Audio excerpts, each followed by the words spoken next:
Deep within the shadows, Lord Mantis stalks its prey, ready to turn a wild boar into its next meal. With a sickening crunch, the predator shreds the beast, proving why it is a top-tier threat in this forest. Suddenly, the Knights of Heaven launch a coordinated ambush, catching the monster off guard with a searing fire blast.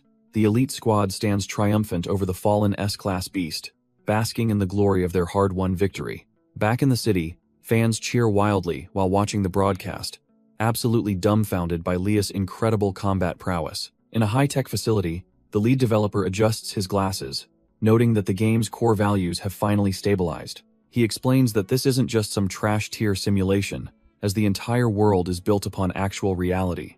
It all started 20 years ago when mysterious portals called jungles opened, flooding the world with magical creatures. Since these realms cannot physically interact with our world, the danger remains safely locked behind a digital interface. Eventually, Shenchuang technology seized control of these dimensions, transforming the apocalypse into a massive game called Apocalypse Survival. Players dive into the portal, transforming into knights who must fight for their lives in this brutal world. Even with the threat of dragon fire, people find their ordinary lives trashed here and seek something different. Lin Tian looks over his masterpiece, proud to be the mastermind behind this living work of art. Suddenly, a high-ranking executive named Liu Daolong storms into the room, looking for someone to blame. He throws a stack of reports at Lin Tian, demanding to know why the mantis monster was nerfed.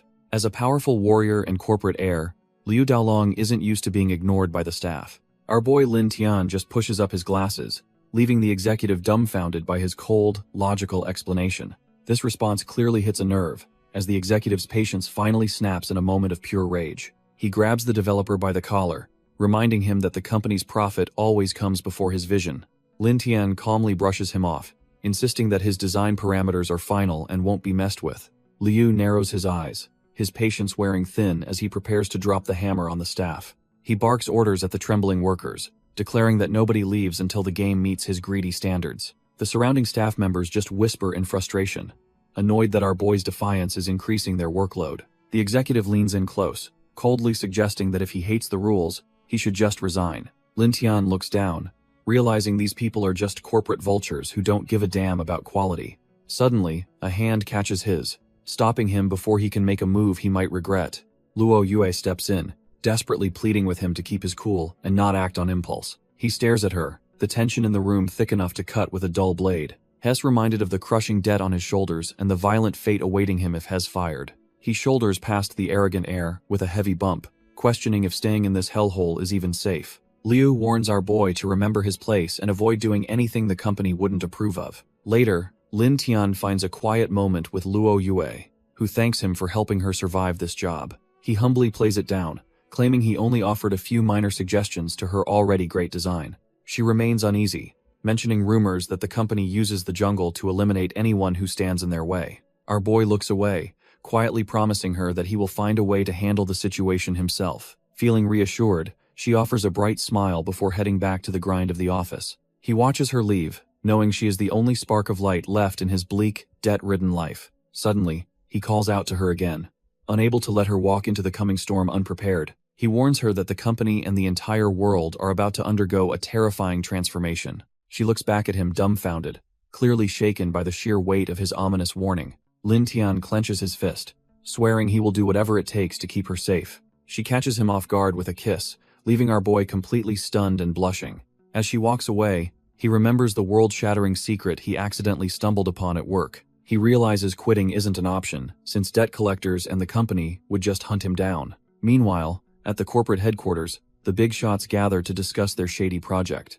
A massive hologram warns the board that the jungle is expanding, yet the prize they want remains hidden. Liu complains that Lin Tian is constantly messing with their data and definitely knows too much. A shadowy executive confirms that their lead developer has indeed uncovered the truth behind the jungle. They decide that anyone holding such dangerous knowledge needs to be permanently removed before he can act. The boss orders Liu to use his elite knights to finally take care of their little nuisance. The big boss gives the final order to wipe out our boy right in the middle of the jungle. Liu smirks with pure malice, thinking about how long he has waited to finally settle this personal score. Suddenly, the peaceful forest erupts into a chaotic battlefield as high-level skills tear through the ancient trees. Lin Tian is left battered and bleeding, surrounded by the corpses of the elite knights he managed to slay. Leo mocks his struggle, revealing that they only found him because Luo Yue forced him to show his hand. He sneers at the fallen architect, wondering if he ever anticipated being discarded like trash by the company. A twisted, blood-stained grin spreads across Liu's face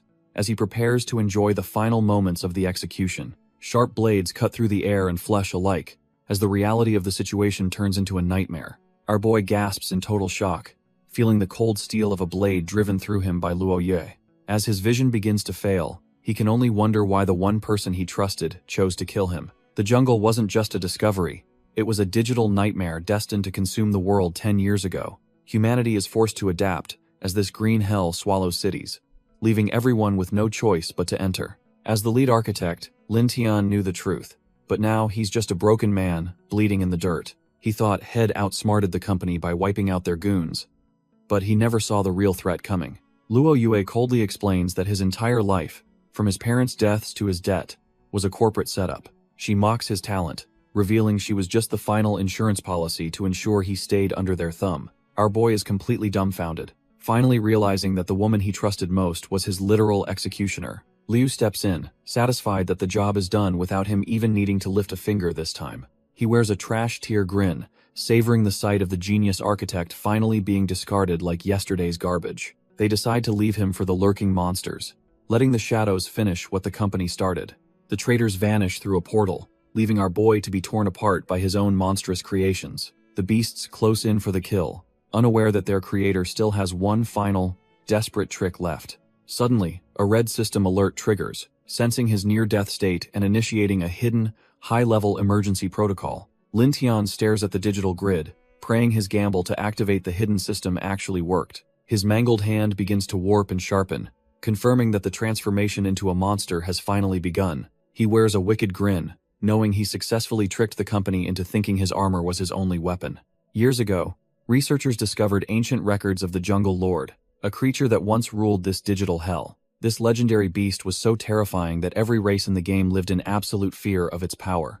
The staff warned Liu that these masterclass spirits still lingered, posing a massive threat to their corporate world. Liu just scowls, determined to find and erase any potential glitch that could ruin his perfect empire. Lin Tian adjusts his glasses, already calculating how he'll report this massive discovery to the corporate shareholders. Our boy finally reveals his true trump card, the legendary Jungle Lord form he's been saving for himself. He feels a surge of power that finally matches the overwhelming strength the company has been desperately seeking. Suddenly, the system triggers a survival mission, warning him that the forest's predators have sensed his presence.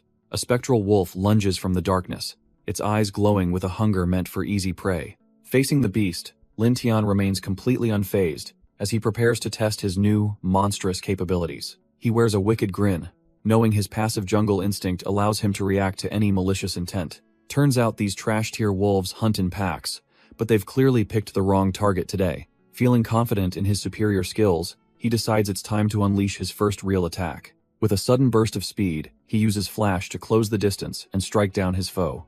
Our boy feels his senses double as his new mobility allows him to zip through the dark forest. He realizes this skill combo is perfect when paired with his deep knowledge of the jungle's deadly terrain. He watches a trash-tier wolf get snagged by a man-eater flower, knowing exactly how the trap operates. With a swift motion, he carves through the remaining pack members like they were nothing but paper. Standing over the carnage, he scoffs at how easy it is to wipe out these low-level pests. After hitting level 3, he admits he feels more at home here than in that fake human society. Suddenly, he realizes the system hasn't ended the mission, meaning something much worse is still lurking nearby.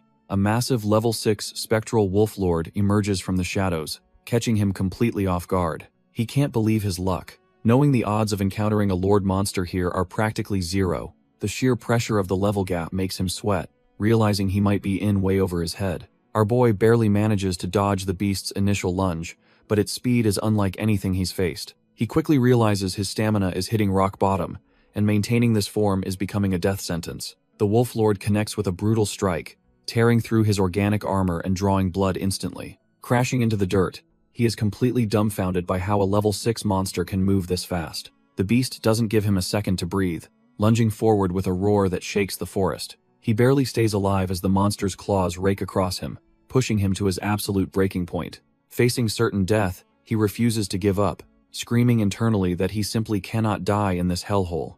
His rage fuels him as he remembers the corporate snakes and the woman who manipulated his entire life. The cold face of Luo Yue flashes through his mind, the one person he needs to find for revenge. He recalls when they worked together on the game's structure, wondering how his trusted partner could betray him. Flashback to when our boy explained to Luo Yue that the jungle isn't just code, it is actually alive. Back in the present, he realizes the living jungle is unpredictable, just like her betrayal and this wolf. Gritting his teeth through the pain, he knows surviving this nightmare is his only path to getting even. His insectoid wings begin to vibrate violently as he prepares to bet everything on a desperate burst. He launches himself into the air, just as the flaming beast's claws shred the ground where he stood. Moving like a streak of light, he pushes his body past its limits to gain some much-needed distance. But the level 6 monster isn't done, activating its blood-tracking skill to lock onto his scent. Crimson trails fill the air, showing that no matter how fast he runs, the predator is still tethered. He zips past man-eating plants and toxic fungi, realizing none of these trash-tier hazards will stop the Lord.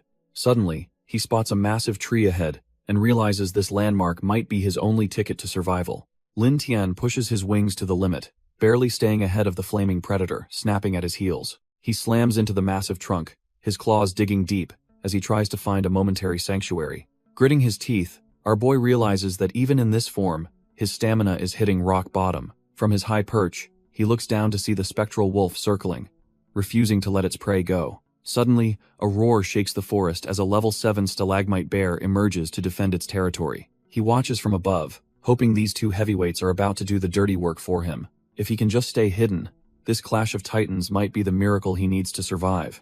The two lords lock eyes, neither willing to back down from a fight for dominance in this jungle. As the monsters tear into each other, he realizes this is his golden ticket to slip away unnoticed. But just as he prepares to bolt, a system warning flashes, leaving him completely dumbfounded by a new threat. Lin Tian stares at the system screen, realizing he almost blew the mission by trying to bail too early. He decides to wait it out, betting that the level 7 solitary lord will make quick work of the wolf. The gamble pays off when the wolf drops dead, instantly triggering a mission completion notification and a point reward. With 1,000 points in his pocket, he checks the new skill panel, weighing the risks of losing his humanity. Before he can even pick a skill, the massive bear roars and launches a sudden, bone-shattering assault on his position. Realizing he's completely outmatched, our boy knows he has to vanish before he becomes the bear's next snack. Sharp stone spikes erupt from the earth, forcing him to move faster than he ever thought possible to stay alive. He takes to the air, narrowly dodging the jagged stalagmites that threaten to skewer him like a piece of meat.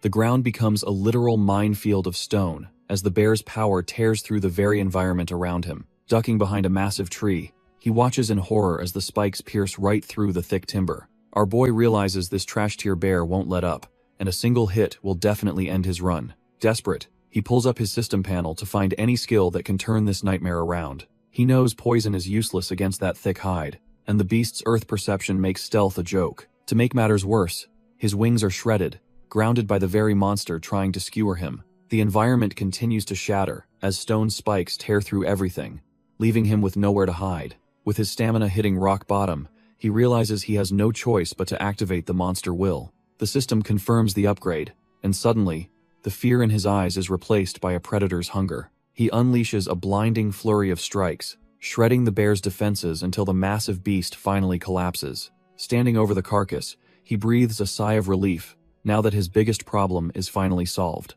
However, as a strange blue energy surges through him, he realizes his transformation is far from over. A sharp purple limb slams into the dirt as our boy struggles to maintain control over his body. He clutches his head in pure agony, feeling his own mind being invaded by something ancient and hungry. The towering remnant of the Jungle Lord's consciousness looms over him, threatening to erase his very soul. Finally collapsing from exhaustion, he stares at a system prompt while trying to catch his ragged breath. High above the city, the Shenchuang Technology skyscraper glows with the cold light of corporate greed. Inside, Luo Yue coldly reports that Lin Tian has been executed, clearing the way for her promotion.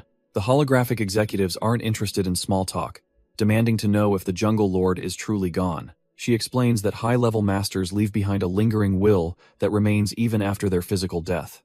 This power is a double-edged sword, as any successor risks being completely devoured by the monster's spirit. The board realizes that without overwhelming spiritual strength, this dominant power is just a fancy way to die. The corporate bigwigs emphasize that while the risk is insane, the potential payoff is even bigger.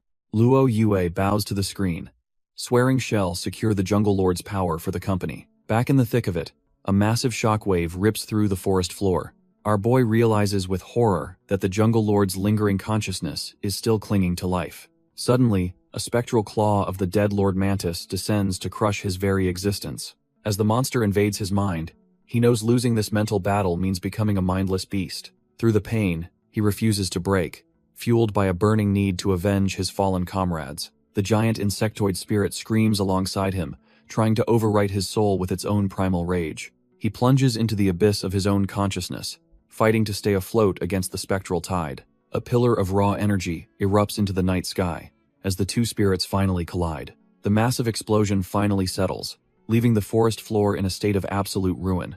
As the dust clears, the silence of the woods returns, marking the end of that brutal mental struggle. Our boy finally catches his breath, relieved that he managed to purge the monster's lingering side effects. He realizes his new evolution is a miracle, keeping his human mind while gaining a powerful monster body. To reach his peak, he knows he must eventually track down the rare Helen Butterfly Elf program. These light-attributed creatures are legendary for their support skills, though they are notoriously difficult to find. Back at HQ, Liu dismisses the idea, calling the Butterfly race trash tier and a complete waste of time. He clashes with the lead developer, stubborn in his belief that such weak designs aren't a must-have. Suddenly, a corporate executive intervenes, reminding everyone that Lin Tian is the one who calls the shots.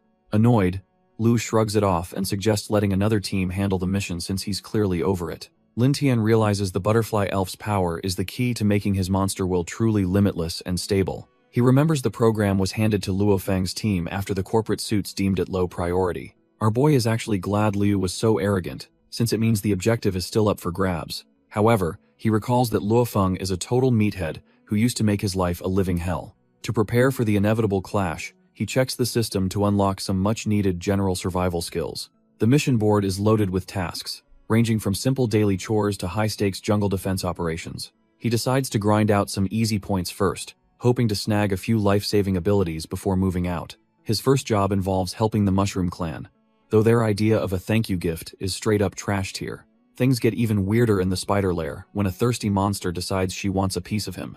After wrestling venomous snakes and getting pecked by baby birds, our boy really starts questioning his life choices. Our boy is absolutely exhausted, but hitting 700 points means he can finally unlock a much-needed survival skill. Suddenly, a new mission pops up, offering a massive point reward and a store feature for hunting human intruders. He realizes the system is testing his resolve, demanding he hunt down players to truly become the Jungle Lord.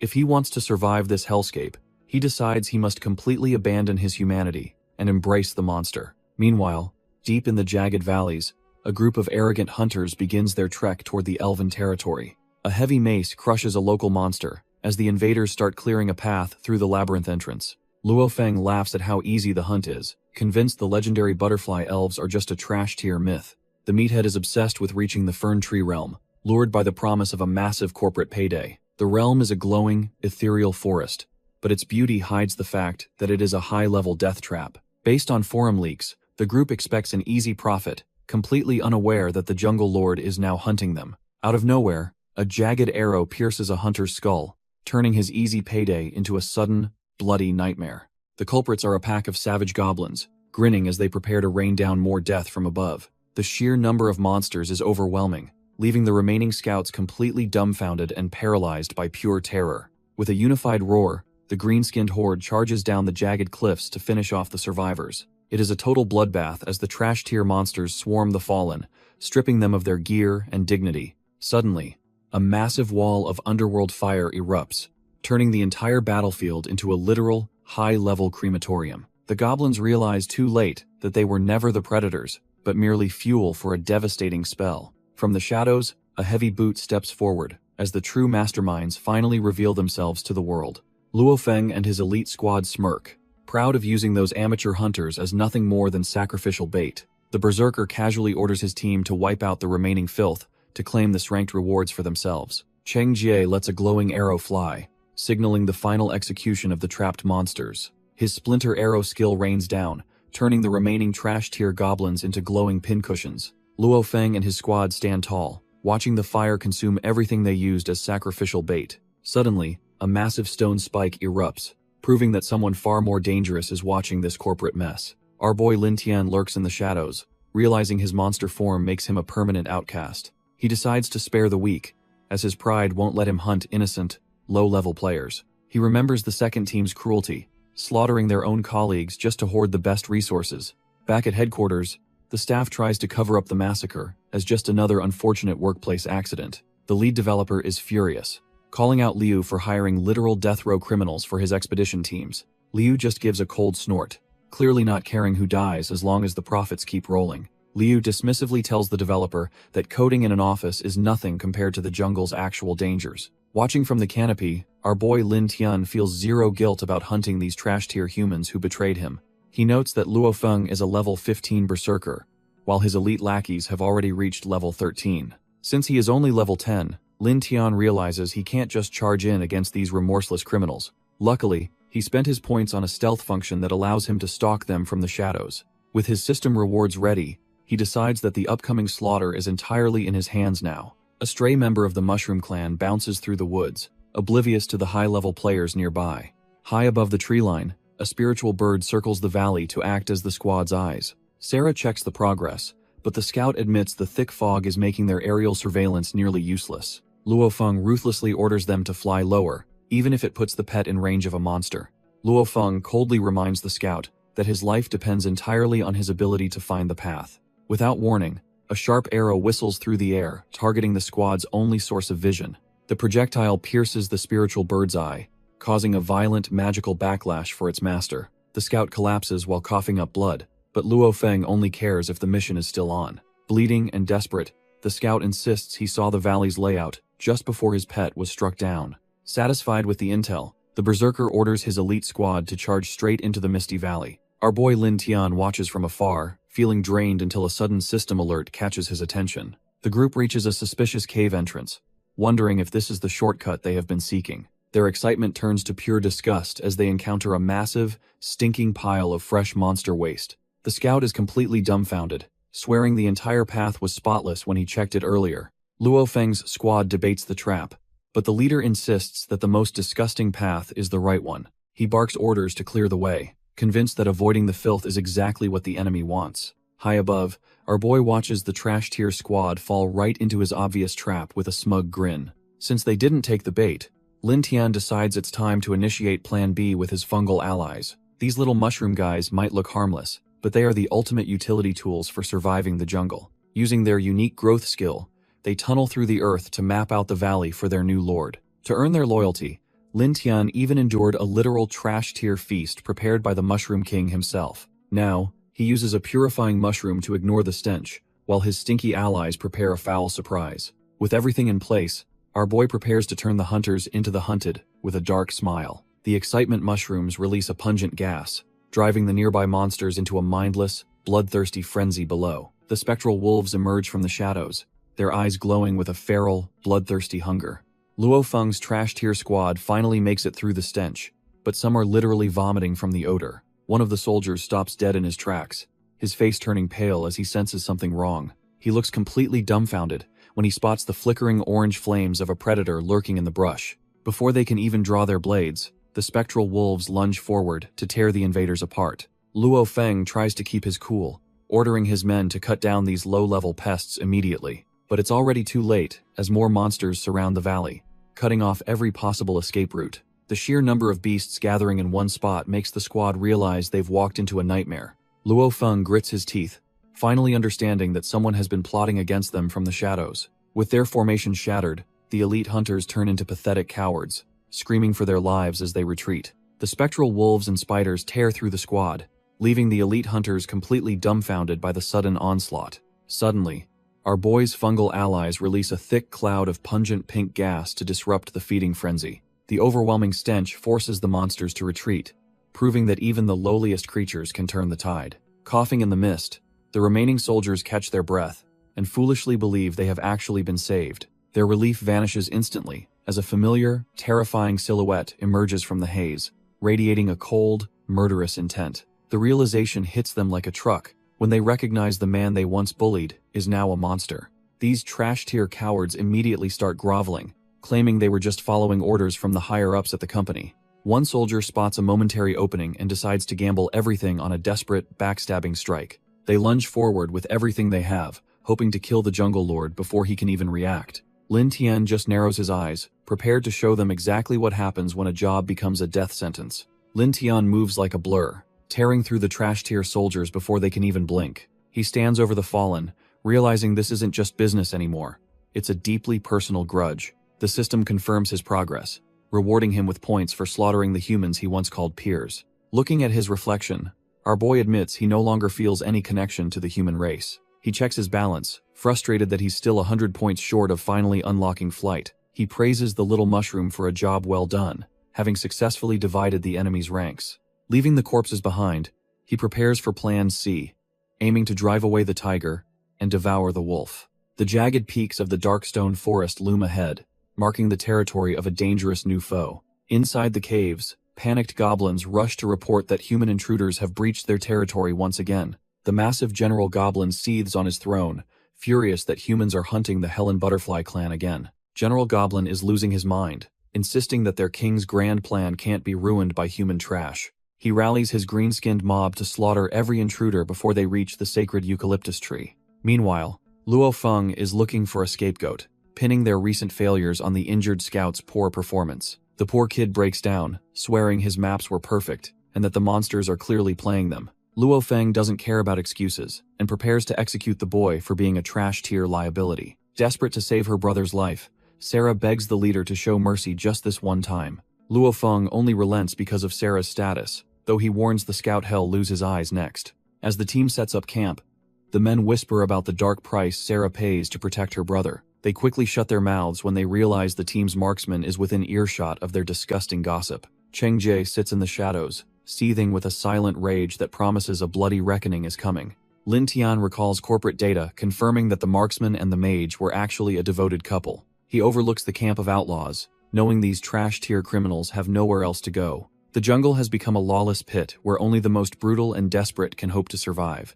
Our boy thinks it's pathetic that the archer would accept such humiliation just to stay alive. Cheng Jie coats his tips in poison, his mind swirling with the betrayal he's forced to endure. As the leader enjoys himself, the rest of the squad drinks and listens to the disgusting sounds. The soldiers laugh about the mage's figure, completely unaware that their mental defenses are being breached. The Mushroom Clan releases a hallucinogenic gas that starts to warp the archer's perception of reality. He begins to sweat, as the purple haze forces him to relive his most painful memories. Seeing his woman in the arms of his tormentor finally pushes him over the edge. The Mushroom Clan works their magic, pumping out sounds and gas to turn the camp into a fever dream. Our boy watches from the shadows, knowing the psychedelic fog will force these guys to do the unthinkable. He spots the goblin army closing in, realizing the stage is finally set for a total bloodbath.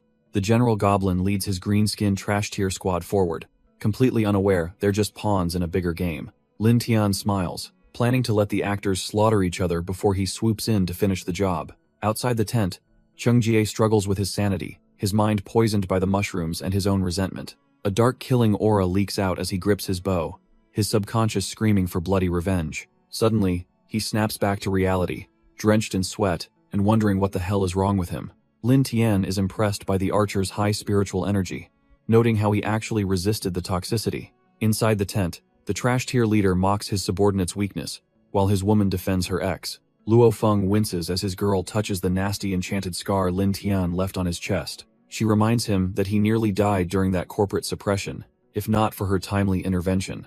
Our boy Lin Tian was a beast, hiding his true power while playing the part of a weakling. Luo Feng breathes a sigh of relief, thinking the monster who haunted his nightmares is finally dead. He scoffs at Cheng Ji's cowardice, figuring the archer fled because he couldn't handle the heat. High above, Lin Tian watches the camp, satisfied that the goblin army is right on schedule. He locks his sights on the archer, knowing this operation hinges on picking him off first. Suddenly, the night air is shattered by the desperate screams of an incoming enemy attack. Luo Feng bolts upright in bed, realizing his peaceful night just turned into a living nightmare. The goblin trash-tier squad swarms the camp, and the real bloodbath finally begins in earnest. Luo Feng is dumbfounded that the camp's defense formations didn't alert them to the goblin trash-tier invasion.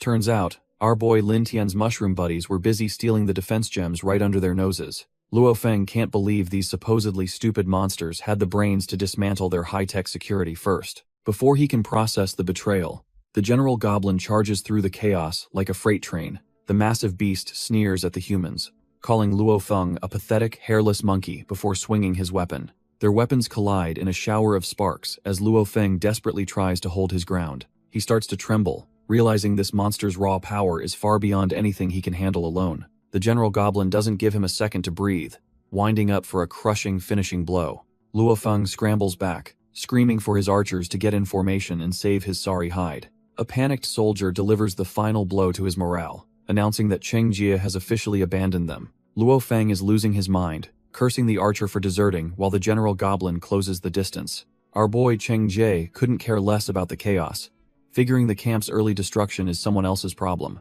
He looks back at the rising smoke, coldly wishing his former teammates would just burn to a crisp. Suddenly, he spots Lin Tian's level 11 shadow lurking in the trees and realizes this hunt just got complicated. Even with his level 13 stats and sharpness passive, Cheng Jie knows he can't afford to be sloppy here. A strange mist begins to swirl around him, making the veteran archer wonder if a monster is closing in. His eyes lock onto a target in the brush, convinced he's finally found the rat hiding in the dark. Without hesitation, he draws his bow and lets an explosive arrow fly to end this game once and for all. The projectile streaks through the air, aimed right at the heart of the mysterious figure standing in the clearing. But as the smoke clears, he realizes he fell for a trash-tier trick when the target is just a decoy. Our boy Lin Tian doesn't waste a second, lunging from the shadows with a lethal, instantaneous strike. Their weapons collide with a screeching ring, but the archer is clearly struggling against this monstrous speed. Cheng Ji's heart sinks as he realizes the decoy was just bait for this brutal sneak attack. Before he can even breathe, a heavy blow sends the veteran marksman tumbling backward into the dirt. He barely manages to dig his heels in, gritting his teeth while trying to regain his composure.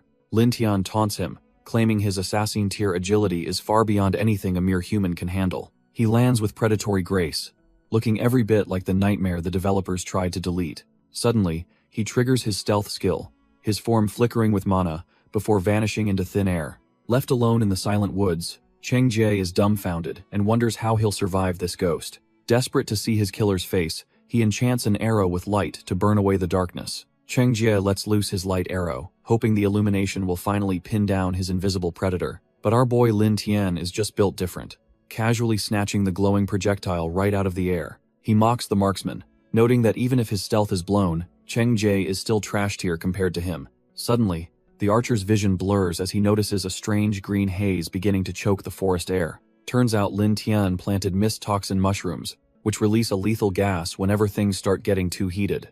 Cheng Jie collapses to his knees, realizing the light toxin is designed to explode inside his lungs during exercise. He considers using an antidote but decides to play along, hoping to lure the monster into a false security. Lin Tian admits he's impressed by the guy's mental fortitude, but reminds him that fairness is for the dead.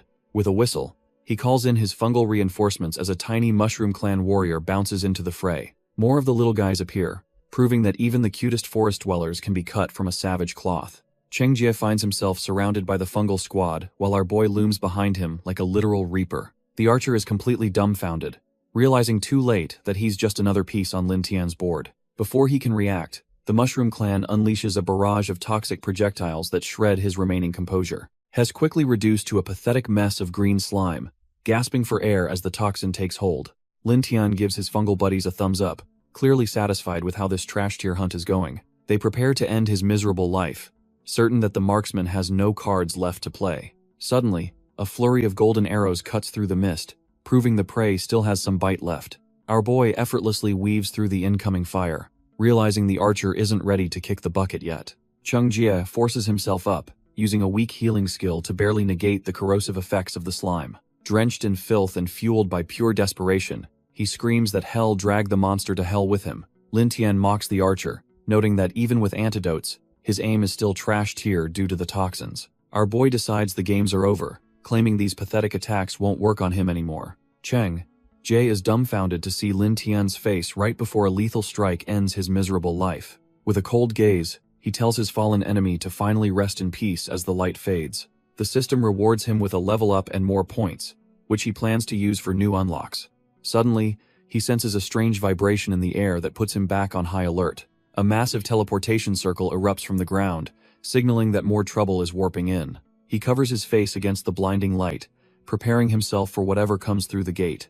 Meanwhile, the human camp is turned into a literal hellscape as flames consume everything in sight. Luo Feng loses his mind in the chaos, smashing through the environment like a cornered beast. The squad panics, reporting to their captain that their marksman has officially kicked the bucket. Luo Feng fumes, realizing some rat exploited the chaos to pick off his isolated team member. Feeling the heat, he barks at Sarah to fire up the teleportation ritual and get them out. Massive blue arrays ignite across the jagged terrain as the high-tier ritual magic begins to surge. The light intensifies, signaling the imminent departure of the remaining humans from this absolute disaster zone. Even the General Goblin is left standing there, completely dumbfounded by the humans' sudden vanishing act. Our boy watches the spectacle, questioning if that whole mess was just bait to lure him out. In a flash of mana, the elite squad is yanked through space, leaving the carnage behind. Luo Feng is paralyzed with pure terror when he finally realizes what kind of monster is hunting him. Utterly drained, Lin Tian hits the dirt while the system prompts him to check his latest rewards. Usually, a level 10 monster is built different, easily overpowering any human at the same rank. Humans only survive by playing dirty, using complex schemes and grouping up to take down superior beasts. But the game changes entirely when a monster starts using those same human tactics to hunt them back. Luo Feng stands there completely dumbfounded, unable to comprehend how a monster could possess such high-level intelligence. Our boy leans in with a terrifying smirk, asking the coward if he truly forgot who he is. The squad loses their minds as they realize this monster is actually the man who slaughtered their comrades. Pure terror takes over as the soldiers start screaming that they don't want to die in this hellhole. While Luo Feng screams about levels, Lin Tian calmly weighs his odds of winning without losing his mind. The leader tries to act tough, claiming Lin Tian is just a trash-tier monster, relying on cheap tricks. Our boy just breaks out into a fit of manic laughter, finding their desperate bravado absolutely hilarious. Lin Tian mocks their pathetic attempts, reminding them that even the top company teams couldn't take him down. The second team soldiers completely lose their cool, realizing they're just lambs led to the slaughter. Our boy just stares them down with utter contempt, mentally labeling the trash-tier squad as a bunch of losers. Luo Feng refuses to back down, unleashing his mountain-splitting skill in a desperate bid to crush the monster. Instead of dodging, Lin Tian simply accesses his system interface to finalize his mastery over the flight skill. The ground shatters from the impact, leaving the terrified mercenaries hoping that their leader actually landed a hit. The soldiers squint through the dust, desperately praying that the nightmare is finally over and the monster is dead. Suddenly, a streak of light pierces the sky as the squad realizes their target has taken to the air. With his wings fully unfurled, Lin Tian masters the skies, leaving his grounded enemies completely helpless and dumbfounded. Lin Tian hovers above, mocking the humans and welcoming them to his personal playground, the jungle. He descends like a predator, fully embracing his role as the bringer of their impending doom. The trash-tier mercenaries scramble, desperately unleashing every spell and arrow in their arsenal to bring him down. Our boy just dances through the air, wondering if they really think such pathetic long-range attacks can touch him. Sarah steps up with a dazzling light array, earning a rare bit of respect for her tracking magic. Even with her tracking, Lin Tian's agility is on another level, as he weaves through the beams effortlessly. Seeing his squad fail, Luo Feng puts his back into a massive axe throw, hoping for a miracle. The strike actually grazes him, making Lin Tian realize that a level 15 warrior's raw power isn't a joke. Despite the close call, the squad can only watch in frustration as their target remains safely out of reach. Lin Tian flips them off, promising he'll definitely kill them the next time they cross paths. He rockets away into the moonlight, leaving the trash-tier squad eating his dust. Luo Feng is absolutely livid, barking orders while Sarah collapses from the mana drain of her teleportation. Turns out their only tracker, Cheng Jie, is now literally half the man he used to be. Sarah tries to calm her leader, reminding him that her tracking spell is still clinging to their target. High above, Lin Tian notices the magical aura on his wings, realizing Sarah's magic is still marking him. He ignores the trail for now, pushing deeper into the forest toward his ultimate destination. Our boy knows he must bypass the goblin guards and monster hordes to reach the sacred tree realm. The key isn't an item, but a hidden altar that requires massive power to unlock the path ahead. Lin Tian is annoyed because his plan to let the trash-tier squad and goblins annihilate each other failed. He watches the glowing eucalyptus tree, knowing the goblin guards' return will make reaching the altar a nightmare. Our boy realizes he can flip the script and use Sarah's tracking mark to lure his enemies instead. The dark forest remains silent as the weight of the failed ambush settles over the jagged landscape. Back at camp, the survivors are completely dumbfounded that a dead man could return as a high-level monster. Terrified, the soldiers beg to abandon the mission, admitting they are no match for Lin Tian's new power. Luo Feng is haunted by the encounter, wondering if he should report this disaster to the big boss. He remembers Lia's cold philosophy that only the strong deserve to exist, making failure a death sentence. Realizing his life is on the line, he decides to keep his mouth shut and handle the mess himself. Sarah reminds Luo Feng that she already tagged their target with a tracking spell to prevent his escape. Luo Feng grits his teeth, knowing the creator of this world understands every class and skill better than anyone. He realizes that if the big boss finds out they struggled against a level 12, they're basically trash tier. Looking at the glowing forest, he deduces our boy is actually hunting the rare butterflies at the altar. While Luo Feng vows to end him, Lin Tian just smirks, ready to turn the hunters into the hunted. The squad members scramble to set the final crystal nodes, desperate to lock down the area before he strikes. Sarah channels her mana into the formation, hoping a massive barrier will finally ground the flying monster. With the last node active, she unleashes her ritual magic to seal the perimeter around the ancient tree. A massive blue dome erupts over the eucalyptus tree realm, trapping everyone inside for the final showdown. Sarah feels her mana draining as the tracking mark on our boy starts to flicker and fade away. Luo Feng supports her, claiming their target is like a spent arrow with nowhere left to run. He stares at the massive barrier, confident the perimeter is tight enough to ensure there is no escape. Meanwhile, Lin Tian hides in the shadows, frustrated that his guerrilla warfare hasn't revealed the altar's location yet. He's been using the Mushroom Clan to bait trash-tier goblins into attacking the human camp to cause chaos. However, the squad is too well coordinated, easily swatting away the monsters once they've set their defensive formation. With mages healing and archers clearing the field, this elite team looks almost invincible in the dark jungle. Luo Feng stands over the corpses, certain they'll clear the valley unless the general goblin actually shows his face. Even at level 13, our boy knows he can't face the whole team and relies on the tree's protection. Lin Tian pressures the Mushroom Clan, knowing their connection to the earth is his only shot at finding the altar. Once the little guys confirm the location, our boy realizes it's finally time for the decisive battle to begin. Sarah doesn't waste a second, channeling her mana into a tracking spell to pinpoint the target's exact position.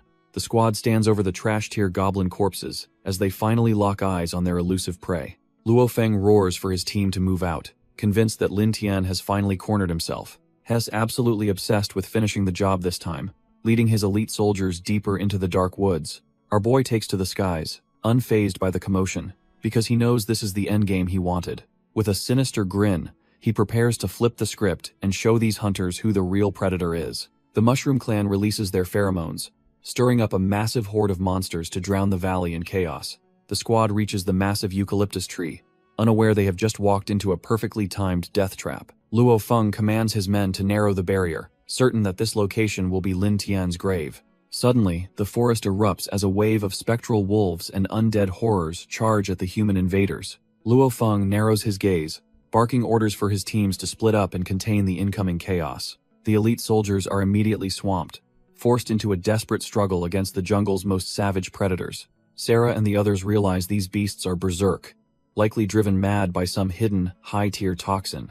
Lin Tian watches the carnage with a cold smile, mocking them for underestimating a supposed level 12 monster. The ground shatters as a massive force descends, signaling the arrival of a threat they never anticipated. Luo Feng's heart sinks as the General Goblin emerges, realizing our boy just played his ultimate trump card. Driven by pure desperation, the squad leader charges the behemoth, hoping to reclaim control of this spiraling nightmare. Sarah tells the squad to stay back, confident that Luo Feng can handle the oversized goblin alone. She conjures a glowing projection, realizing our boy is hiding much closer than they ever imagined. Convinced Luo Feng is already a goner, Sarah charges forward to avenge him by killing Lin Tian. Hidden beneath the roots of a massive tree, a high-tech entrance hums with ancient, forbidden energy. Lin Tian steps into the secret chamber, realizing the eucalyptus tree was just a mask for the altar. He begins deciphering the glowing jungle letters, thankful he spent time studying the world's most obscure scripts. His mushroom companion panics, warning him that the human hunters have already tracked him to the sanctuary. Sudden pillars of flame erupt around him as the squad attempts to trap him in a fiery cage. Our boy lands right in the middle of their magic circle, mockingly welcoming his guests to the party. He calmly analyzes the dual-layered trap, admitting that Sarah actually has some decent talent for a human. Sarah and her mages successfully trigger the gravity trap, believing they have finally pinned our boy down. The double binding magic locks onto his location, cutting off any hope of flight or quick movement. Lin Tian just smirks, reminding Sarah that he is no longer a weak professional but a masterclass threat. Fed up with his trash talk, Sarah gathers every ounce of mana for a final, desperate strike. She unleashes a massive flare blast, hoping the sheer heat will incinerate the jungle lord where he stands. Through the blinding light, our boy's grin remains wide as he welcomes the futile attempt to kill him. Meanwhile, Luo Feng finally crushes the general goblin, reaping enough experience to hit level 16. He decides to hold off on his profession change, feeling his current raw power is already enough for revenge. Looking around at the carnage, he suddenly realizes Sarah is missing and demands to know her location. A wave of frustration hits him as he realizes his squad is falling apart while he was busy. Lin Tian mocks the pathetic magic, claiming the current intensity is nowhere near enough to even scratch him. Standing tall amidst the flames, our boy demands a more intense challenge from his trash-tier former allies. Sarah realizes he is using the Tree Realm altar to absorb their spells, leaving her completely dumbfounded. He reveals his plan is far deeper than mere defense as the magical formation begins to crack apart. With a sinister grin, he explains that he will drain every drop of their mana to fuel himself. The entire array shatters into a swirling vortex, turning their own power into a weapon for the protagonist. Sarah can't believe her eyes, wondering how a non-mage could possibly manipulate such high-level magical structures. The rest of the squad scrambles through the woods, sensing the tide has officially turned against them. Luo Feng watches in horror as the barrier fades, realizing they have lost their only chance to trap him. The massive dome of energy finally dissipates, leaving the forest wide open for our boy's next move. Luo Feng is absolutely seething, terrified that their target is about to slip through his fingers once again. Our boy remembers the stone slab he once managed, the very foundation of the world's professional roots. Back when he was human, he mastered every class. But those days of being a standard warrior are over. Even though his monster form limits his old skills, he still stands before the altar with total authority. Since he literally designed these systems, he just tweaks the code to drain the squad's magic formation dry. Their weapons clatter to the ground as the energy sustaining their formation simply vanishes into thin air. Sarah and her remaining teammates collapse, completely dumbfounded as their mana is sucked out of their bodies. Lin Tian admits their stubbornness gave him a better idea than just letting them kill each other off. Instead of heading in alone, he decides to use these trash-tier hunters as keys to unlock the Tree Realm. Sarah desperately warns him that the company will hunt him down, but her threats fall on monstrous ears. The trash-tier hunters start groveling, desperately blaming Luo Feng and the company for their pathetic choices. Our boy just gives them a chilling smile, telling them to rest easy because their suffering is almost over. Meanwhile, Luo Feng is still charging through the brush, convinced that Sarah's magic will keep his target pinned. His men start getting nervous, wondering why the forest is so quiet and if the mages actually failed. The realization finally hits Luo Feng like a truck, and he refuses to believe his plan is falling apart. He arrives to find Lin Tian chilling on a throne, surrounded by the cold bodies of the mage squad. The survivors are absolutely dumbfounded, realizing they aren't dealing with some low-level mob, but a literal god-tier monster. Lin Tian just tells the remaining trash to relax, promising that everyone is going to get a share. Panic sets in instantly as the hunters realize they are just prey and try to bolt into the dark. But our boy is too fast, instantly closing the gap and carving through them like a hot knife. Lin Tian blitzes the remaining trash-tier hunters, making sure they know exactly who owns this forest now. The bald hunter can't even process the speed before his entire world turns into a blur of agony. Our boy pauses for a moment, genuinely curious about the absolute madness unfolding right in front of him. Turns out Luo Feng is so tilted he starts butchering his own men just for trying to retreat. The brute claims there is no room for cowards in his squad, showing his true, ruthless colors. Lin Tian just laughs and mocks him, thanking the man for saving him the trouble of cleaning up. Luo Feng finally admits he underestimated the developer, while Lin Tian mockingly suggests he should just run away. But our boy isn't letting him leave, explaining that he has been waiting specifically to settle this score. He charges forward with insane speed, declaring that strength is the only law that matters in this jungle. Their weapons collide in a massive burst of power as the final showdown with the bully finally begins. Our boy realizes this bully is actually a high-tier player and decides to keep his distance. He vanishes into thin air, catching the brute off guard with a sudden strike from the shadows. Even with a surprise attack, he's annoyed to find that corporate-funded armor is actually holding up. Since brute force isn't cutting it, he knows he must rely on pure, blinding speed to win. He digs his heel in, preparing to push his insectoid body to its absolute limit.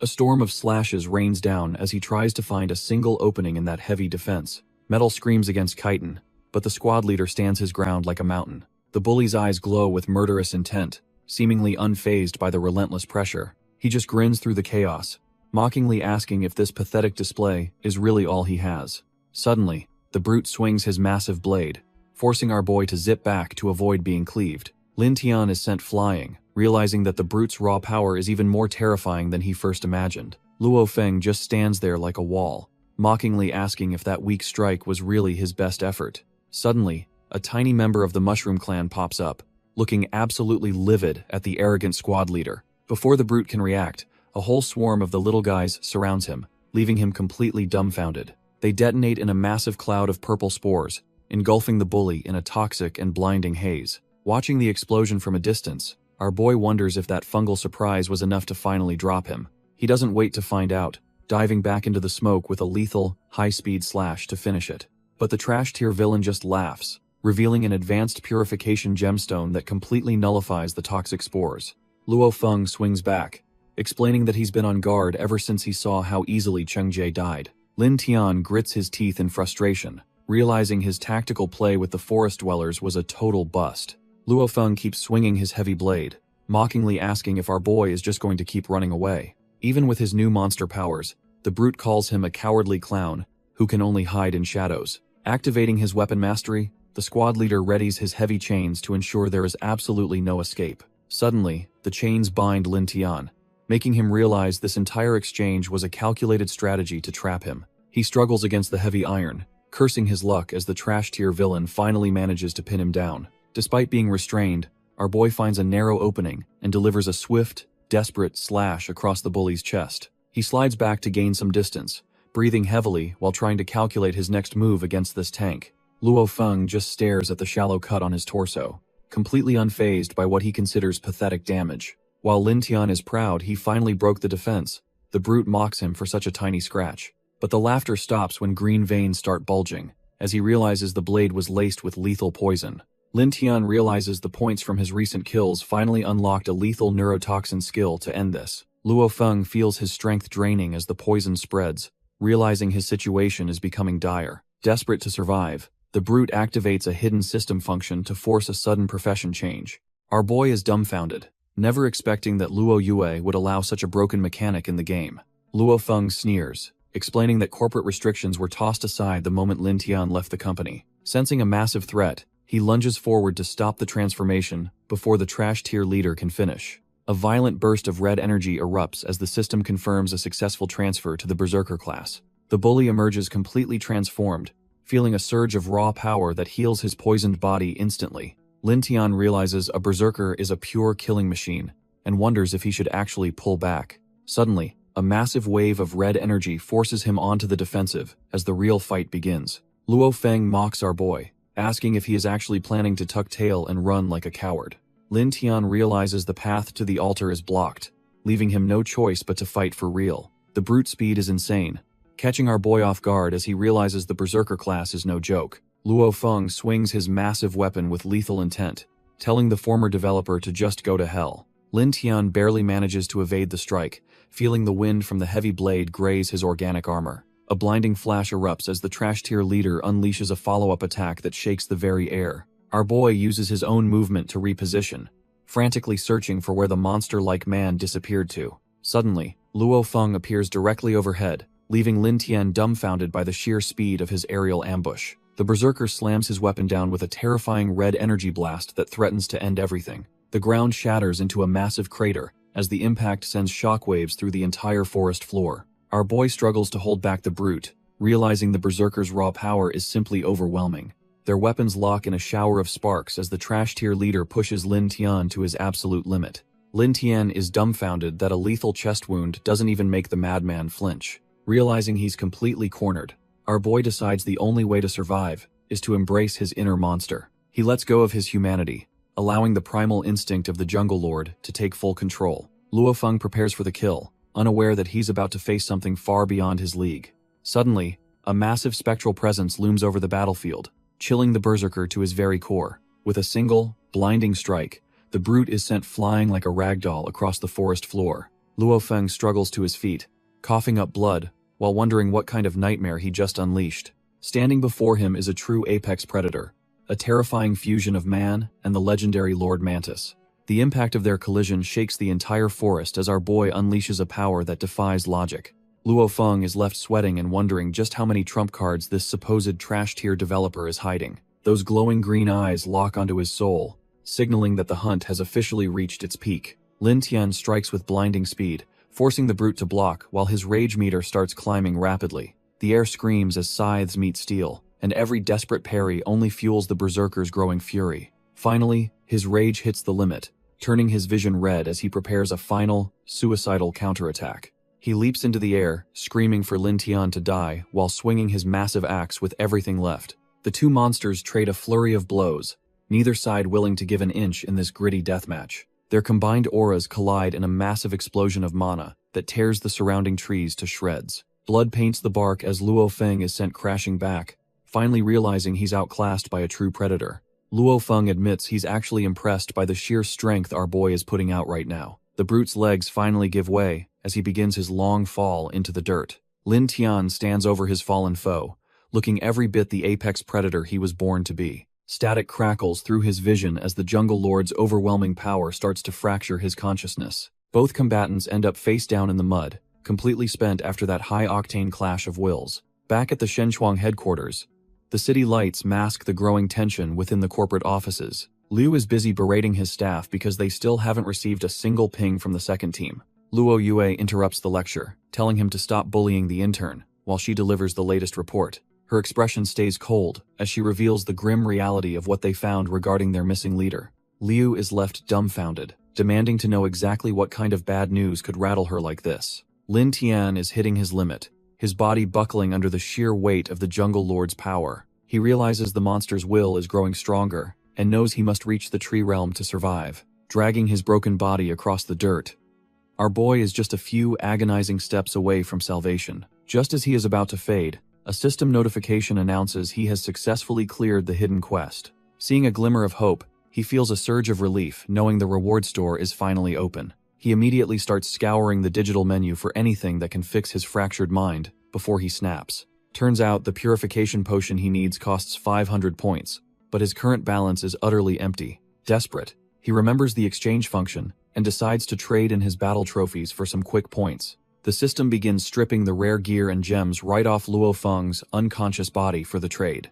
With 1,200 points in the bag, he finally buys the potion, realizing his bully was a gold mine. Liu and Luo Yue march through the high-tech facility, discussing the latest chaos unfolding within the game. Liu is completely dumbfounded to hear that a player has actually managed to breach the restricted tree realm. Luo Yue tracks a massive mana surge, questioning why their supposed elite leader hasn't reported this development. They arrive at the high-security containment zone, where the corporation hides its most volatile and ancient secrets. Inside a massive tank, a legendary stone slab pulses with an energy that could consume the entire world. Liu remains skeptical, wondering what his subordinate's sudden entry into the tree realm really means for their plans. The lead developer warns that player unions are starting to sniff out the truth behind the upcoming expansion. Turns out these slabs are the foundation of their tech, harvested from the jungle's dark and bloody history. Luo Yue insists they need the missing pieces to fully control the jungle's inevitable transformation into their reality. Liu demands an update on the remaining slabs, knowing their corporate empire depends on finding them first. Luo Yue suspects one of the ancient slabs is hidden deep within the eucalyptus tree realm. She worries that with the day of Xiangwei approaching, their trash-tier pawn Luo Feng might be in trouble. Liu decides to handle the situation personally, ordering her to report any outside news immediately. Meanwhile, a mysterious altar pulses with blue energy deep inside a hidden mountain cave. Our boy Lin Tian finally hits level 15, successfully suppressing the monster's lingering will for now. He realizes the store's expensive potions only mask the symptoms.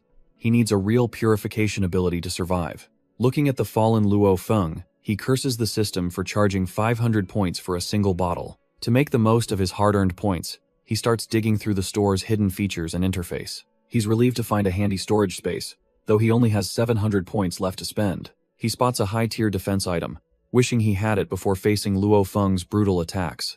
Our boy is absolutely fuming after seeing his insufficient balance, realizing the system is basically robbing him blind. He stands there dumbfounded because all that trash-tier loot from the elites barely netted him 1,000 points. Suddenly, a new mission pops up, tasking the Jungle Lord with saving the Helen butterflies from some greedy intruders. He knows the corporation will eventually track his progress here, so he needs to move fast and stay ahead. The local mushroom clan chattered excitedly, ready to help their new boss maintain the order of the forest. Lin Tian orders his fungal subordinates to scrub any evidence of the brutal battle before he makes his exit. With a cold smirk, he prepares to depart for the eucalyptus tree realm to claim those sweet B-rank skills. Deep within a hidden cavern, an ancient altar begins to hum with a mysterious and powerful blue energy. A sacred flame flickers as desperate prayers rise, calling out for a savior to protect their dying race. The Helen Butterfly elves kneel before the altar, begging their legendary prophet to descend and save them from extinction. The Helen Butterfly elves are losing hope, wondering if their devotion just isn't enough to trigger a miracle. Their princess has spent years in prayer, yet the legendary prophet remains a complete no-show during their crisis. Suddenly, a scout rushes in, screaming that the trash-tier goblins have finally sniffed out their hidden sanctuary. These green-skinned pests don't waste a second, pouncing from the shadows to corner the fleeing elves. Before he can escape, the goblins pin him down, relishing the chance to bully someone even weaker. The princess reminds them of a sacred covenant, but the goblins just laugh since they're outside protected territory. With no other choice, the elves double down on their prayers, begging for any savior to stop the slaughter. The lead goblin mocks their faith, calling them idiots for believing in some ancient, dusty legend. Just as hope fades, the altar erupts in a blinding blue light, signaling that someone finally answered the call. Our boy Lin Tian finally arrives, though he looks absolutely drained from the journey and the constant system alerts. The trash-tier goblins charge in, cackling that the idea of a savior is nothing but a pathetic joke. They prepare to feast on the terrified elves, completely unaware that a storm is about to hit them. Suddenly, our boy Lin Tian intercepts the lead pest, his speed leaving the monster absolutely dumbfounded and broken. He becomes a whirlwind of chitin and steel, tearing through the goblin ranks with cold, calculated precision. With one final, massive swing, he unleashes a shockwave that paints the forest floor with green blood. Standing amidst the carnage, Lin Tian realizes he's actually made it to the fabled tree realm at last. The elves can hardly believe their eyes, weeping with joy, because their legendary protector has finally returned. Lin Tian just sighs, nursing a massive headache while wondering why everyone is suddenly treating him like a god. Deep within the village, some still refuse to believe, convinced that hope is just a fairy tale. Their elder scolds them for being reckless, reminding them that the woods are still crawling with hungry monsters. The girls explain they were hunting for medicine for Gigi, but found a savior at the altar instead. The grumpy old elder isn't buying it, insisting that our boy is definitely not some legendary hero. They fire back that the elder's trash-tier healing failed, while this new guy actually has the goods. Turns out they were right, as Gigi's condition finally stabilizes after being on the brink of death. The elves are dumbfounded by how effective the medicine is, looking at Lin Tian with pure awe. Lin Tian internally cries over the 100 points he spent while trying to maintain his cool, edgy persona. Seeing the results, the elder finally caves and tells him he can stay until the girl fully recovers. Suddenly, he's the village idol, getting swarmed by grateful elves who keep calling him their lord. Over a meal, Lin Tian gets down to business, asking about the goblins occupying their ancestral lands. The princess explains the grim history of the invasion and the desperate pact that's barely kept them safe. Lin Tian realizes these butterflies are purely auxiliary, making them the ultimate target for every trash-tier bully around. Sitting down for a meal, our boy plays it cool and asks what this whole savior business is about. The girls are completely dumbfounded, wondering why their legendary hero is suddenly acting like he has total amnesia. They have already decided he is a reincarnation from a century ago, conveniently filling in the blanks for him. He realizes these elves are incredibly simple-minded, meaning he won't even have to break a sweat lying to them. Lin Tian puts on his best edgy face, claiming he only remembers his sole deep duty to protect their kind. The elves get all emotional, recounting how they were once the most helpless, pathetic race in the entire jungle. Turns out, a mysterious prophet stepped in just as they were being crushed by the bigger, nastier clans. This ancient savior used high-tier magic to craft a secret realm before vanishing with a promise to return. While he thinks they are gullible, Lin Tian wonders if their world was also swallowed by the jungle, like Earth. Lin Tian wonders why he hasn't shrunk, discovering the realm's barrier usually forces all outsiders into tiny, manageable forms. Our boy starts fishing for tactical data, asking about the total strength and numbers of the local goblin infestation. The elves reveal the horde is massive, led by several generals and a level 20 king with a nasty attitude. Even their legendary level 25 champion was utterly humiliated by the king, proving levels don't always mean a win. Lin Tian just smirks to himself, realizing these supposedly elite monsters are actually trash tier compared to his own stats. To prevent a total slaughter, the queen had to threaten a mutual suicide pact by sealing the entire realm forever. They managed to secure a temporary truce, but the greedy goblins are still slowly choking the life out of them. Our boy quickly deduces the king's real plan, realizing the monster is actually hunting the princess for her baptism. Turns out, low-tier trash is capped at level 20, unless they use a baptism to break their bloodline limits. Since the queen's power is spent, the king is obsessed with the princess to trigger his own evolution.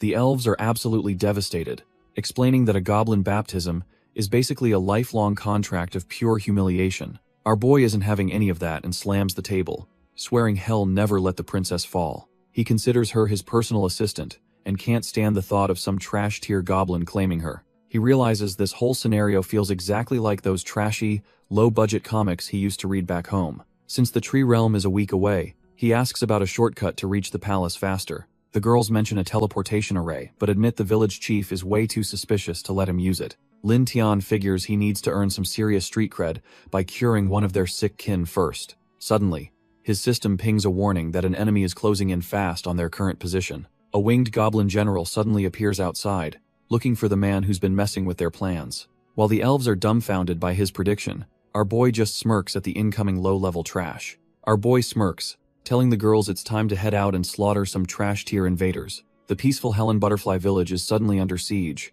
with the night air thick with tension and dread. The elves remind the goblins of their ancient covenant, demanding to know why they're suddenly invading their home. The massive goblin general demands they hand over the intruder, suspecting a monster is hiding among the villagers. The elves are dumbfounded by the accusation, shouting that their new friend is a savior, not some monster. The village chief cuts through the noise, coldly stating that there are no saviors, only outsiders who will leave. She stands firm, warning the green-skinned brutes that they aren't allowed to step any closer to her people. Losing his patience, the general reaches out to crush the old woman for her defiance and lack of cooperation. Before he can land a blow, Lin Tian intervenes with a flash of steel, blocking the strike effortlessly. The impact creates a massive shockwave, proving that this intruder is definitely not cut from the same cloth. Lin Tian steps out of the shadows, telling the brutes they don't need to look for him anymore. Our boy mocks the general, asking if he's already done after just a single kick. He sends the massive green beast flying, proving he's on a completely different level than these trash-tier mobs. A system notification pops up, and Lin Tian realizes this big guy is worth a cool 1,000 points. Enraged, the general screams for him to die while launching a desperate, heavy-handed assault. Lin Tian blocks effortlessly, noting that this guy's strength is far inferior to Luo Feng's berserk mode. The goblin grows frustrated, wondering if defending is the only thing this puny outsider is good for. Our boy just smirks at how quickly the beast lost his temper, while easily dodging the clumsy strikes. Deciding he's seen enough, he prepares to make this quick and end the pathetic display. With a single, blinding slash, he cuts through the general's defense, leaving the monster completely dumbfounded. The general is completely shaken, realizing his massive frame doesn't mean squat against this monster. Our boy confidently declares he'll end this in 3 rounds, while the butterfly elves cheer for their savior. Suddenly, a sharp pain spikes through his head, making him wonder if his condition is flaring up again. Seeing the opening, the goblin lunges forward, thinking he finally has a chance to crush the arrogant brat. Lin Tian grits his teeth, feeling the lingering side effects of the monster will eating away at his focus. He realizes the potion only suppressed the mutation, and now he's on the verge of losing control again. The beast mocks him, demanding he keep fighting if he really wants to play the hero for these bugs. If he can just hold on, the butterfly race's purification might be his only shot at staying human. The general rains down a flurry of strikes, but Lin Tian is busy fighting the demon inside himself. Finally reaching his limit, he lets out a feral roar as the monster mode takes over completely. Our boy unleashes a flurry of strikes, but his mind is a total mess right now. He feels his willpower fading and wonders why the butterfly race hasn't started the purification yet. The elf elder senses a terrifying dark aura and realizes their supposed savior is losing his mind. Furious that the elves aren't taking the initiative to help, Lin Tian finally loses his grip on reality. The goblin general is completely dumbfounded, sweating bullets as he watches his opponent turn into a nightmare. A massive danger warning flashes as the jungle lord's killing intent peaks, threatening to slaughter everyone present. The ground shatters under the weight of his corrupted mana, sending shockwaves through the entire battlefield. He dives back into the fray, his movements becoming more animalistic and violent with every passing second. Realizing he's cooked, the goblin decides that if he's going down, he's taking the elves with him. But our boy is far past reasoning, looking like a true monster as he prepares the final strike. The elf elder realizes things are going south fast as the dark energy becomes completely overwhelming. Our boy has finally lost it, his eyes glowing with a bloodlust that isn't even human anymore. He struggles to keep the monster inside at bay, while the goblin general watches in pure terror. Desperate to survive, the goblin unleashes a massive strike, hoping to put the beast down for good. The butterfly princess and her people can only watch in horror as their supposed savior turns into a nightmare. A massive pillar of energy erupts as the jungle lord retaliates with overwhelming force against the invaders. Lin Tian grows resentful, thinking the elves are trashed here for just standing there while he does the dirty work. The goblin general tries to act tough, taunting our boy to keep the fight going despite the obvious danger. He swings his massive club with everything he's got, aiming to crush the transformed developer once and for all. The impact shatters the air, marking the beginning of a brutal exchange where only one will walk away. The elf elder steps in with a shield, questioning if their savior has finally lost his mind. Seeing the opening, the goblin general desperately orders his trash-tier minions to shut the elves down immediately. The green-skinned mobs charge in, hoping to interrupt whatever ritual these winged pests are trying to pull off.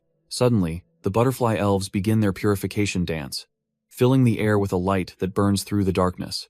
Our boy feels the corruption fading and realizes the butterfly clan actually has the power to stabilize his soul. With his mind clear, he tears through the goblin ranks like a hot knife through butter, leaving only blood. The goblin general stands dumbfounded as his entire squad is wiped out in a single, terrifying red flash. Lin Tian smirks, knowing he's finally won over the elder and that this little game is officially over. Backed by the full power of the butterfly clan, he asks the general if he's ready for their wrath. The goblin can only sweat in pure terror, realizing he's no longer the predator in this twisted jungle. Our boy delivers a final, lethal strike, completely erasing the last of the goblin trash from existence. The butterfly clan erupts in cheers for their savior, as the system grants him a massive point bonus. Lin Tian marvels at his new strength, realizing their amplification magic has effectively doubled his raw power. However, the sudden surge of energy begins to take a toll, leaving him feeling dazed and drained. His body finally hits its limit, and he collapses, much to the horror of his new winged allies. The butterfly girls watch over him with bated breath, desperately hoping their hero will open his eyes. The village elder eventually clears the room, insisting that the savior needs absolute peace to recover his strength. When he finally wakes up, he finds the stern chief waiting to discuss his deteriorating physical condition. She drops a bombshell, explaining that a terrifying foreign force is slowly consuming his very life force. Lin Tian breaks into a cold sweat, realizing the price of his transformation might be higher than expected. The elder warns him that this dark power is a double-edged sword that will eventually eat him alive. Our boy realizes the jungle lord's power is tied to a legendary stone slab he used in a pinch. If he can track down the 4 remaining slabs, he might just fix this glitchy system for good. He admits he's no legendary savior, and the old lady bluntly agrees that the myth is total trash tier. However, his recent actions proved he isn't a total villain, earning him a shred of the elder's respect. He plans to use the clan for stability, noting the elder is too naive for human-level trickery. The elder offers a meeting with the queen, provided he swears to wipe out those pesky goblins. Lin Tian just smirks, confident that a level 20 king is nothing compared to his developer-level intellect. With a new alliance formed, the unlikely duo heads deeper into the palace to finalize their plan. They approach the ancient stone structures, where the fate of the butterfly race will finally be decided. The elder explains that every village contains a signpost allowing them to warp directly into the royal palace. Since she is the princess's teacher, our boy realizes that securing an audience will be a total breeze. He notes the old lady's high status, figuring her brain is actually functional compared to the trash-tier mobs. Spiritual energy surges through the forest as the ancient teleportation array finally kicks into high gear. In a blinding flash, the trio vanishes from the village, leaving only a fading trail of mana behind. They arrive at the Helen Butterfly Palace, a majestic structure built right into the heart of the tree.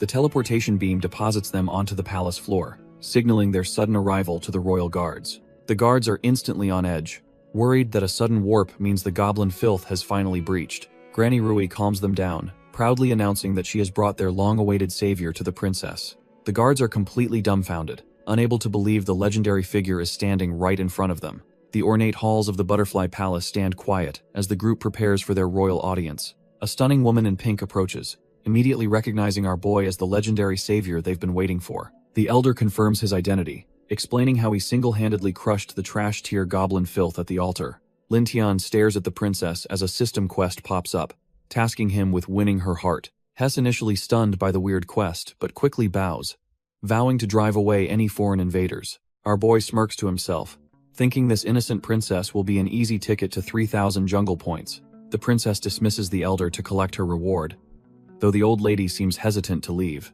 She waves them off with a sweet smile, promising she'll take personal care of their guest. With a heavy thud, the palace doors seal shut, leaving the two of them alone in the chamber. Suddenly, the princess gets dangerously close, leaving Lin Tian completely dumbfounded as the romance progress bar moves too fast. Lin Tian realizes he has walked right into a honey trap as the princess looms over him. Before he can even react, our boy gets knocked out cold and hits the floor hard. Turns out, she found his secret manual on how to conquer a princess and suspects his motives. When he finally wakes up, he sees her clutching the book with a look of pure betrayal. He finds himself completely trussed up like a mummy while she holds a dagger to his throat. She calls him a filthy liar, refusing to believe a random outsider could ever be their savior.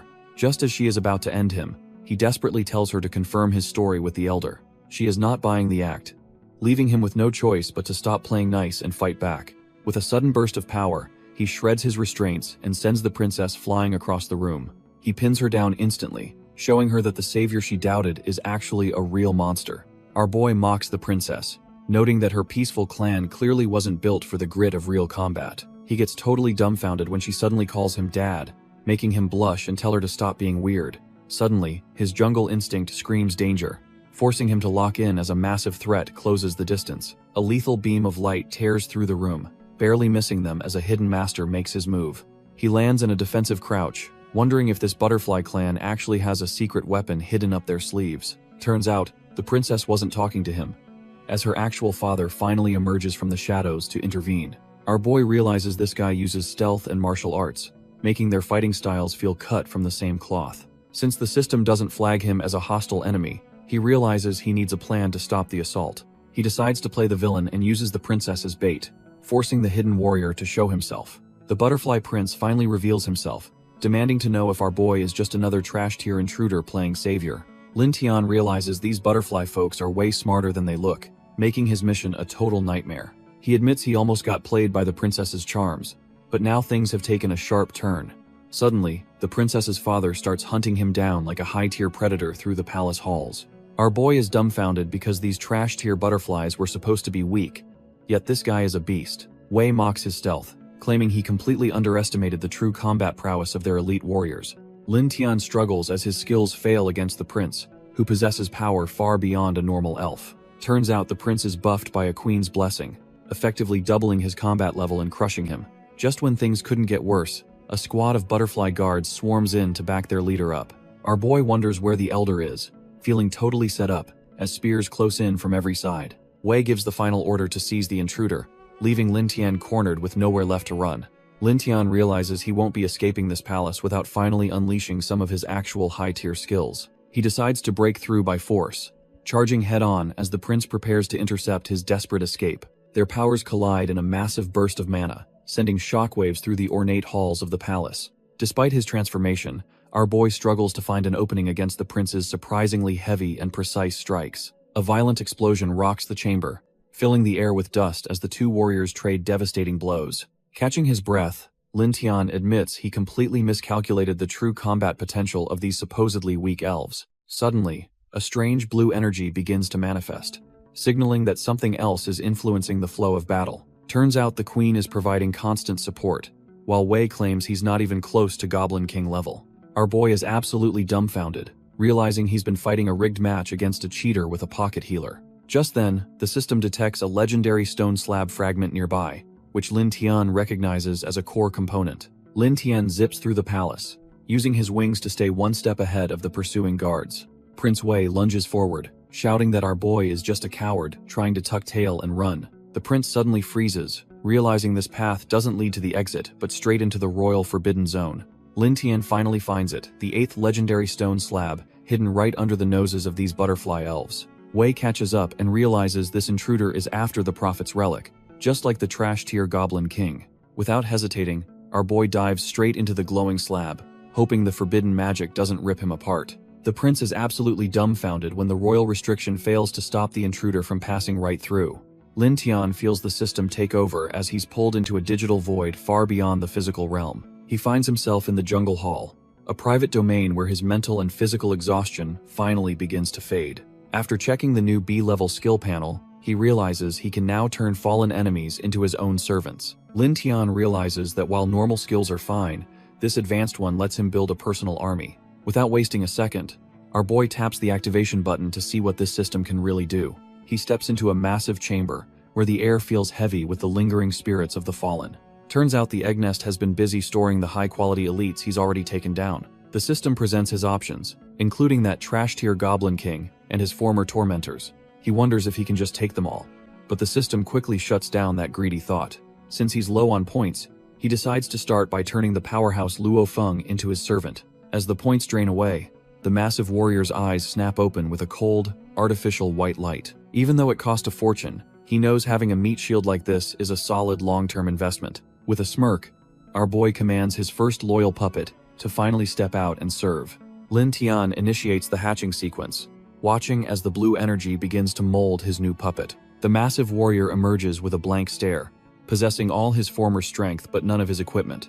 Our boy just smirks, satisfied that his investment in this powerhouse meat shield is finally paying off. When he commands the brute to kneel, the once arrogant leader submits instantly like a loyal dog. He feels a surge of confidence, knowing the butterfly tribe outside won't stand a chance against this power. Though he worries about becoming too much like a monster, he decides to focus on the immediate test. Stepping out, he's surprised to see the elves didn't take the chance to jump him while he was busy. Turns out they've been waiting a century for a savior, and they're already bowing to their new prophet. Lin Tian is almost dumbfounded by the irony of being called a savior despite his demonic transformation. Laughter echoes through the ancient trees as the misunderstood monster prepares to play his new role. The party is in full swing as the drinks start flowing freely among the new allies.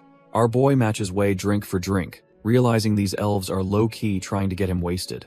He figures dropping the savior act makes things easier now that he's maxed out his reputation with them. Turns out the royal family knew he was a fake all along, and the ambush was just a test. Wei admits he's a total martial arts nut who just wanted to scrap with a strong opponent. Suddenly, the table rattles with a heavy thud as the booze finally hits like a freight train. Wei faceplants, leaving Xing to explain they only wanted to see if he was actually useful. Lin Tian is shocked to learn an ancient relic actually confirmed his identity despite his own doubts. Curious, he asks for the full story on this mysterious prophet and the stone tablets they left behind. Legend says the original creator promised to return whenever the clan faced their darkest hour. Lin Tian realizes the prophet sounds like a god, and his old company's research was just scratching the surface. He asks if the tablet reacts to them, but Xing explains the prophet's restrictions keep everyone away. Our boy gets serious, wondering if other human organizations are also sniffing around for the slab's secrets. Xing drops a bombshell about a previous visitor, revealing the terrifying King Goblin once invaded their sacred realm. Lin Tian is dumbfounded that a monster like a Goblin King actually managed to reach the tree realm. She explains they sealed the realm's passages centuries ago to live in peace, away from the jungle's chaos. That peace broke when Wei, being a total battle junkie, forced open the royal altar to find challengers. Years ago, the King Goblin slipped in, and the elves mistakenly welcomed him as their prophesied savior. The stone tablet wasn't fooled though, blasting the monster with enough holy energy to nearly end his life. Desperate to survive, the beast used forbidden magic to drain the life force from innocent palace maids. Lin Tian realizes these aren't your typical trash-tier goblins. This king has some seriously high-level life-draining magic. Xing admits that even with their combined royal might, they couldn't take the monster down. Our boy starts connecting the dots, suspecting the King Goblin's freakish strength comes from that legendary stone slab. Turns out the beast turned their sacred altar into a goblin den, which ironically let Lin Tian slip inside. He steps up, suggesting they combine his power with the princess to finally end the goblin's reign. Secretly, he's eyeing that royal baptism to supercharge his monster will and crush his enemies. Suddenly, the princess slams her foot down, completely shutting him down with a flat-out refusal. Lin Tian is dumbfounded, wondering if she still thinks he's just another villain in disguise. She won't give a straight answer, just getting more heated as she digs her heels in. Xing finally clears the air, explaining that a butterfly's baptism is a one-time deal reserved for their soulmate. Lin Tian is caught off guard when he learns that baptism is basically a lifelong marriage proposal. The princess is fuming, refusing to ever link her soul to some random foreigner regardless of any prophecy. Our boy realizes he would have to become a son-in-law, which he is totally fine with for power. Their awkward debate is cut short when a frantic messenger bursts into the throne room with dire news.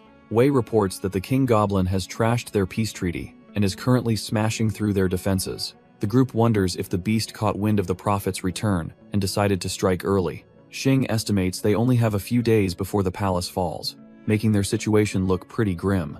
Lin Tian argues that they need to ditch their outdated traditions if they want to survive this invasion. The queen looks at him, finally ready to hear whatever crazy plan our boy has cooked up. He suggests a temporary baptism to save the realm, secretly planning to ditch the favor quest later. Xing explains that while the spiritual connection is a gamble, their dire situation makes it a necessary risk. The princess reluctantly agrees to the trial, seeing it as a way to atone for her past blunders. Our boy smirks, confident that combining his monster will with his servants makes him absolutely invincible. The legend of the prophet looms over them as the clan prepares for the sacred ritual. The local elves start gossiping, wondering if their savior is actually about to put a ring on the princess. Lin Tian starts feeling a bit dumbfounded as he notices the vibe shifting from a ritual to something romantic. Turns out, the baptism involves a full wedding dress, leaving the princess fuming over this supposed formality. The crowd goes wild with cheers, clearly more excited about a royal wedding than the impending monster invasion. Standing before the prophet, the queen officially introduces her new son-in-law to the entire realm. The princess just wants to skip the fluff and get to the power-up already, forcing Xing to hurry. The butterfly elves begin their rhythmic chanting, pouring every ounce of their spiritual mana into the sacred circle. Lin Tian stands at the center of the array, waiting to see if this baptism is actually legit. The princess begins to float as the ritual peaks, looking like a true goddess in her glowing wedding attire.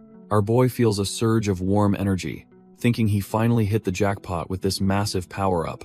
As their souls link, he sees the princess memories of praying to the prophet for a legendary savior. The connection cuts both ways, forcing her to witness the gritty, blood-stained memories of Lin Tian's past life. Xing and the elder look on in pure horror as they realize the two souls are completely incompatible. The holy atmosphere turns toxic when the ritual fails to find a spiritual bridge between the two of them. Both of them clutch their heads in agony as the mental backlash hits them like a trash-tier debuff.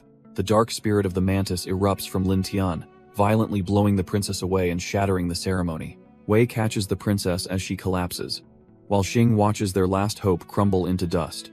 Our boy hits the ground hard, his breath heavy as the failed ritual leaves a bitter taste in his mouth. He admits the baptism failed, realizing that playing the role of a legendary hero isn't as easy as advertised. Xing looks at her daughter in despair, fearing that the destruction of their entire clan is now inevitable. Lin Tian stares at his claws, wondering if his dark nature is what truly blocked the spiritual connection. Wei explains that a heart-to-heart bond is required, making Lin Tian feel like he's definitely not the prophesied savior. The prince reveals how the prophet's protection actually made them weak and vulnerable to the current goblin invasion. Our boy is completely dumbfounded when Wei suggests there might be another way to interpret the ancient prophecy. The royal couple suddenly bows, begging him to lead their people out of the realm and back into the jungle. Lin Tian is stunned, asking what will happen to the king and queen if he takes everyone else away. Xing is ready to go down in a blaze of glory, planning to sacrifice herself alongside her husband.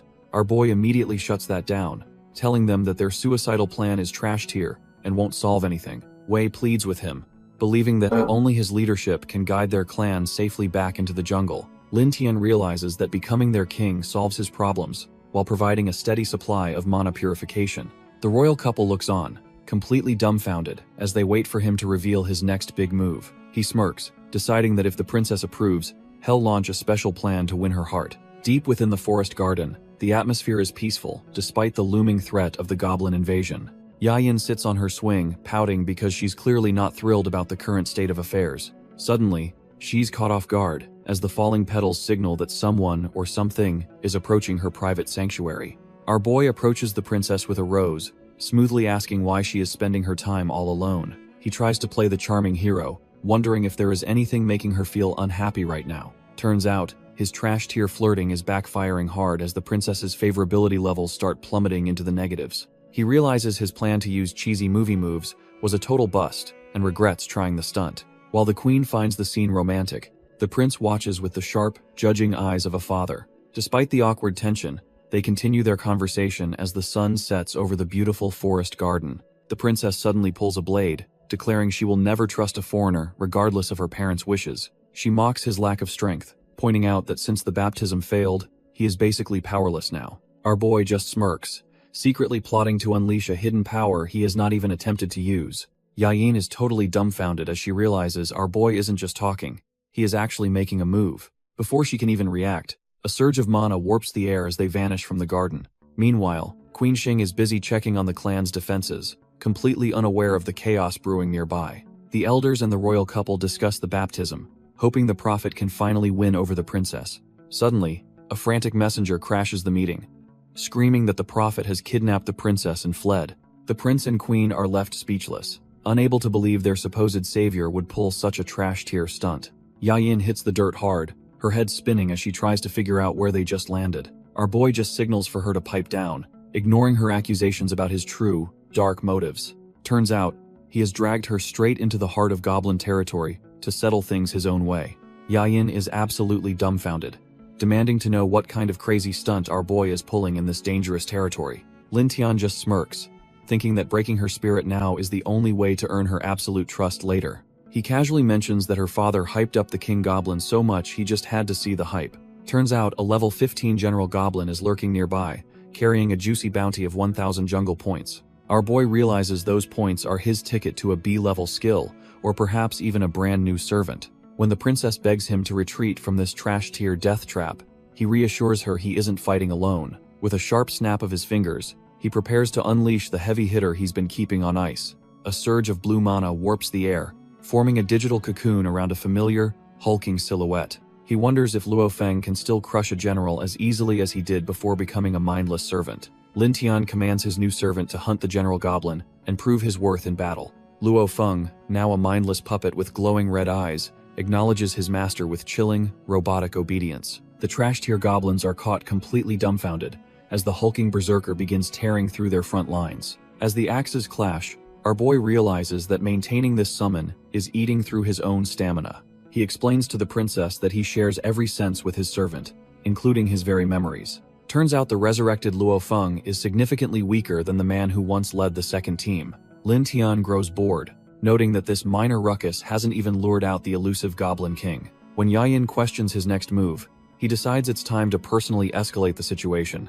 Our boy just smirks, ready to show these monsters why he's the true lord of this jungle. Lin Tian tells the princess to stay put, while he goes down to handle the real business. Our boy dives off the cliff, leaving Yayin behind as he descends toward the chaotic battlefield below. Meanwhile, Luo Feng's eyes flare with a cold, ghostly light as he prepares for his next move. The puppet warrior clashes axes with a hulking general goblin, their weapons sparking in a test of strength. Suddenly, Luo Feng breaks the stalemate and begins a tactical retreat, sprinting away from the confused monster. The trash-tier general is absolutely livid, screaming at the fleeing human to stop and face him properly. It looks like a coward's run, but Luo Feng is just leading the beast deeper into the woods. The servant finally stops in a quiet clearing, standing perfectly still, as his pursuer closes the distance. The general goblin just laughs and mocks him, asking if he's finally realized there's nowhere left to run. Luo Feng finally snaps, letting his berserker rage take over as his eyes glow a menacing red.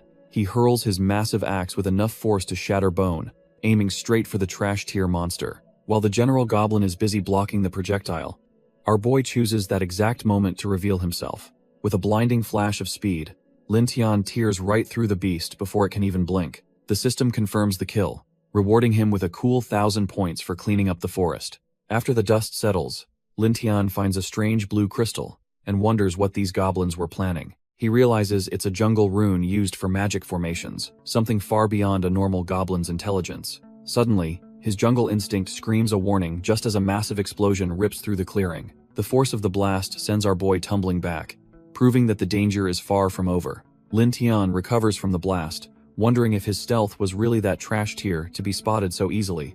To find his hidden attacker, our boy activates Echo Vision to scan the surrounding forest for any magical signatures. The scan reveals a clearing filled with crystals, making him worry they're trying to terraform the entire tree realm.